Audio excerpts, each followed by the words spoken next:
দেশ যেন দেশের প্রত্যেকটা মানুষের যেই ধর্মেরই হোক না কেন, হিন্দু মুসলিম শিখ ইসাই যেই ধর্মেরই হোক না কেন, সবাই যেন ভালো থাকে, সুস্থ থাকে এবং যেই বিষটা ছড়ানো হচ্ছে ধর্মের নামে ভাগ করে সেইটা যেন না হয়, মানুষ একটু সদ্বুদ্ধি দেবে। এই উদ্যোগকেও তো বিরোধীরা কটাক্ষ করছে, তো কে কটাক্ষ করছে কে কটাক্ষ করছে না তার দায়িত্ব আমাদের। আমার মনে হয় কি একটা দারুণ উদ্যোগ, এবং দীঘার যেই ট্যুরিজমটা আছে সেইখানেও আমার মনে হয় কি কোথাও সেটাও লাভ হবে। এবং একটা জিনিস এটা তো সত্যি কি, দেখো এটা ইলেকশনের বছর নয়, এটা নয় কি কেউ এটা তো বলতে পারবে না ইলেকশনের জন্য এইসব হচ্ছে কিনা ভোট ইনক্যাশ করা হচ্ছে।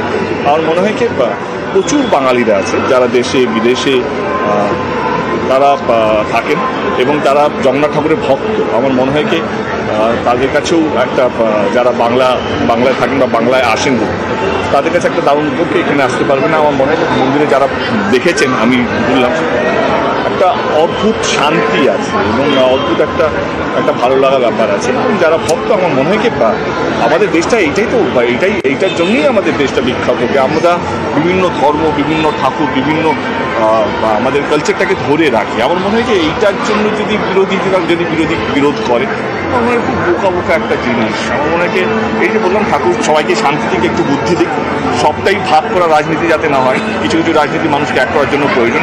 তার মধ্যে আমার মনে হয় জগন্নাথ ধাম যেটা দীঘাতে হয়েছে সেটা তার একটা সুন্দর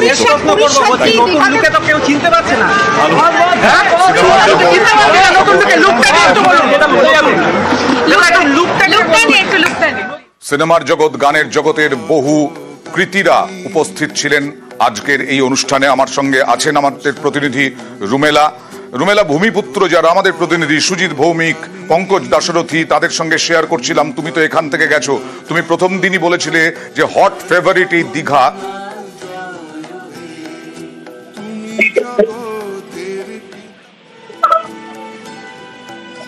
আসবো রুমেলার কাছে যাবো এবার। আবার দেবের বক্তব্য শোনানোর চেষ্টা করছিলাম আমরা। যেটা বলছিলাম রুমেলা, যে তুমি তো এখান থেকে গেছো, তুমি প্রথম দিনই বলেছিলে দীঘা অনেকেরই হট ফেভারিট, এবং তার সঙ্গে সঙ্গে জগন্নাথ ধাম। তোমার কি উপলব্ধি এই অভিনব ঘটনার সাক্ষী থাকলে?